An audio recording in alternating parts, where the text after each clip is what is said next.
What's up, everybody? Godzilla vs. Kong. That's what's up. It's a movie. It was supposed to come out last year, got delayed because of reasons I believe we all are trying to forget why. But, it released about a week ago. I believe it was released in a few select theaters in a few countries, but for the most part it was primarily a streaming release. And I didn't want to go that route. I wanted to watch this thing in a movie theater. However, A, movie theaters in my area won't be open for at least a week now, and B, from what I've checked, it doesn't look like that movie is going to be released here so much, which really saddened me. But on the other hand, I finally decided to bite the bullet and just watch it on streaming, and boy, I was not disappointed that I watched it.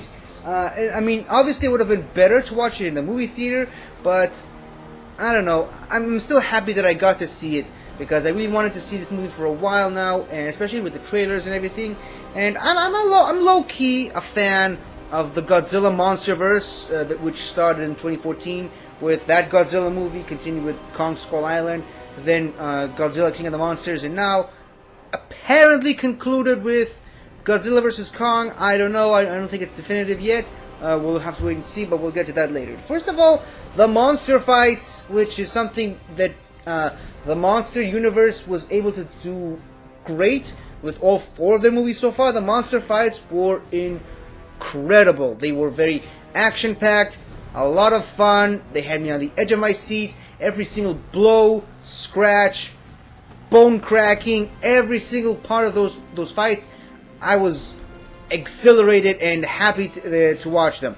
Unfortunately, though, it's pretty much become a staple of the MonsterVerse at this point. But yeah, once again, they failed with the human characters, which I'm fine with. I don't necessarily watch these movies to watch some human drama. The main point, the main selling point, the thing that gets me into the theater, or in this case to watch it on streaming, is the monsters. I go to these movies for the monsters and want to see giant monsters fight. I don't necessarily need to see humans and their problems. Like, I'm a human myself. I got problems of my own. I don't need to see that in a movie.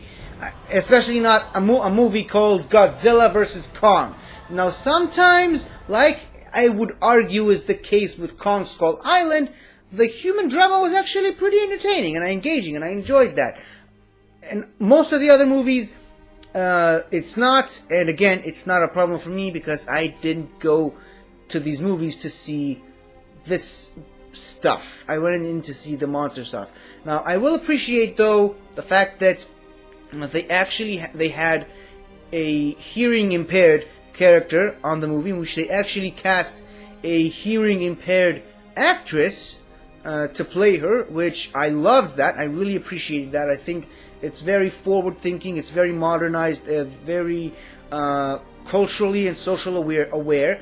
However, on the opposite side, they cast a Latino person as the main villain, sort of the main human villain, and his daughter, played by Isaac Gonzalez, which I will admit, it felt to me like the people who made the movie just said, we need some diversity in the cast. Let's cast a Latino, two Latinos in this movie, and let's just have some nice eye candy for the men. And I will admit, Isaac Gonzalez is a beautiful woman, but her character is about as shallow as a piece of paper floating on a pool. And she's a great actress, and I enjoy seeing her. She was great in Baby Driver. She was actually one of the standouts of Bloodshot, but in this movie, not so much. It's very clear what the intention of her was.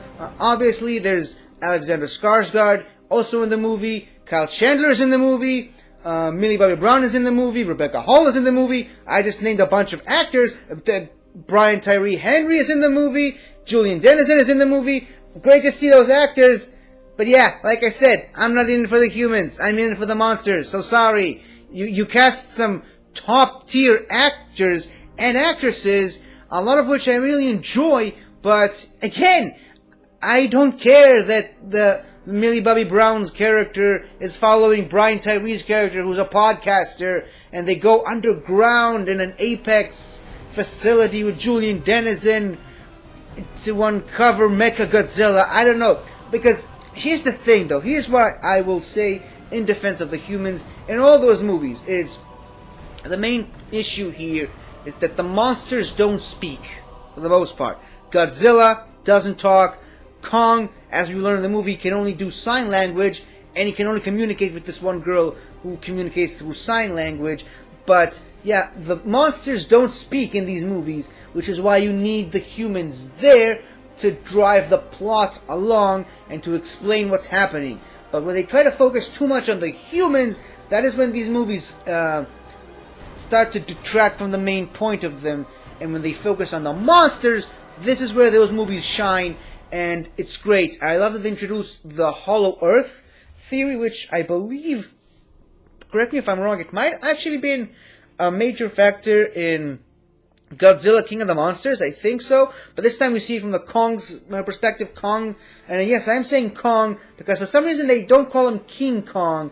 I don't know, maybe he needs to go through some sort of rite of passage to be considered a king, so they can call him King Kong.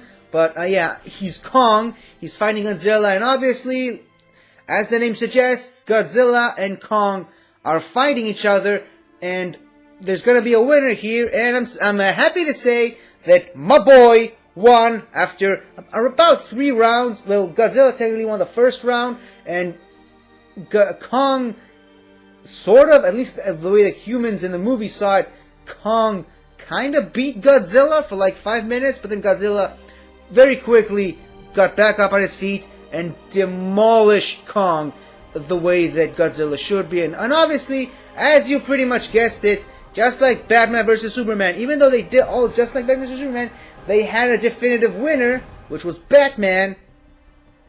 They still both teamed up to fight an even bigger threat, which was Mechagodzilla, which is pretty obvious. Mechagodzilla itself in the movie, not a big fan of its design. I think it's a little too thin as opposed to the original Mechagodzilla, which was much more Godzilla-like. But okay, fine. It was Mechagodzilla. They needed a reason to A, get the two to team up and stop fighting each other, and B, explain why Godzilla was attacking cities and specific targets. They needed a way to explain why Godzilla was mad. And when the movie was over, by the time, yeah, spoiler alert, they won.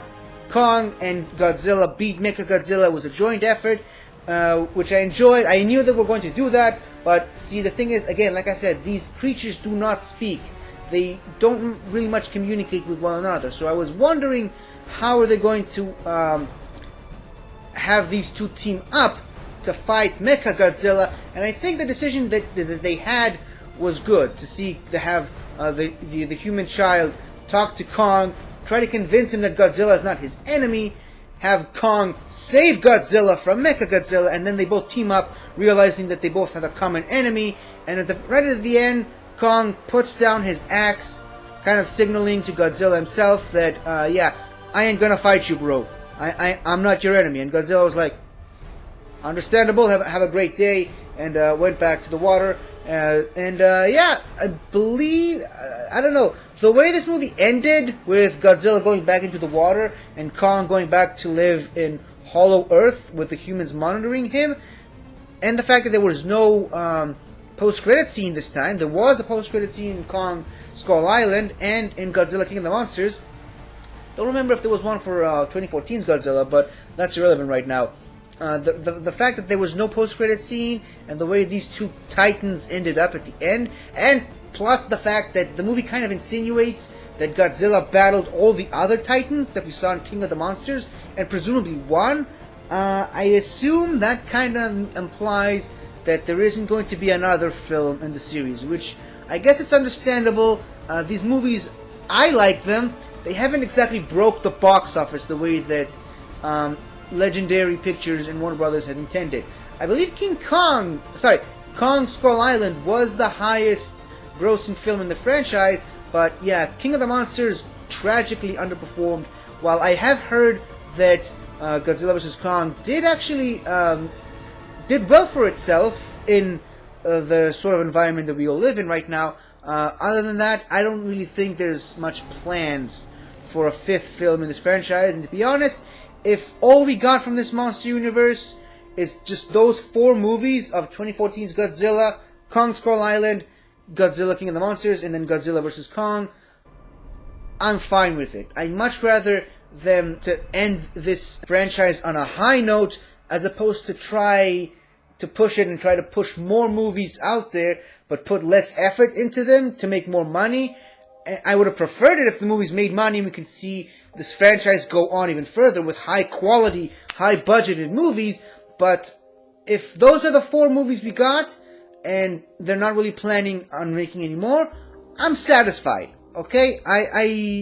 Like I said, I would have preferred if they had more movies, but if those are the ones we got, I will love and cherish all 4 of them for the rest of my days. And the major plus is that I've got 35 other Godzilla movies that I can watch and enjoy, which I haven't actually watched any of them, so it's about time I get started on those. But yeah, I appreciated the attempt from Warner Brothers and Legendary Pictures to make this kind of monster universe. It didn't quite go the way that they wanted to, but hey, at least it wasn't like the Dark Universe, which failed to launch multiple times over. So at least we have that to be thankful for.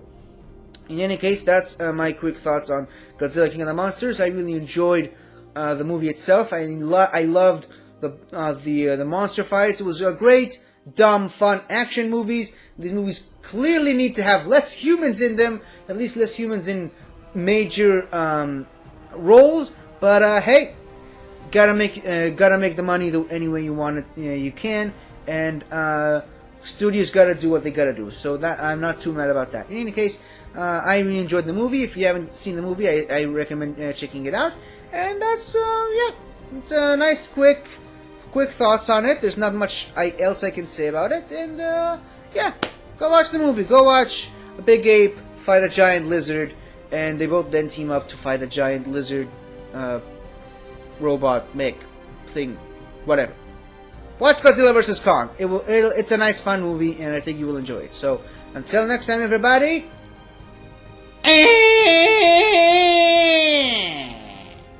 Yeah, I know, I'm terrible. I'm sorry about that. Hello again, everybody. I really hope you enjoyed this video, because I really enjoyed making it. So, if you like what you've seen here, please remember to like, share, comment, and subscribe for more awesome content like this. So, until next time, guys, I'll see you guys next time.